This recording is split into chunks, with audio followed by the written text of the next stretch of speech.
गडचिरोली चिमूर लोकसभा मतदारसंघात महाविकास आघाडीचे उमेदवार नामदेव किरसान यांनी आपला मतदानाचा हक्क बजावलाय। गडचिरोली चिमूर लोकसभा मतदारसंघातले ते महाविकास आघाडीचे उमेदवार आहेत। इकडे महायुतीकडून अशोक नेते जे तिथले विद्यमान खासदार आहेत त्यांना उमेदवारी देण्यात आलेली आहे। गडचिरोली चिमूरमध्ये एक बघायला लागेल, नामदेव उसेंडी जे तिथले स्थानिक मोठे आदिवासी नेते त्यांनी आता अगदी निवडणुकीच्या तोंडावर भाजपमध्ये प्रवेश केलेला आहे, जो महाविकास आघाडीसाठी एक मोठा धक्का आहे।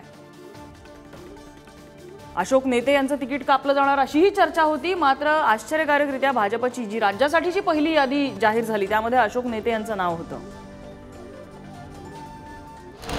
मला आणि माझ्या कुटुंबाला सुद्धा आनंद झालेला आहे।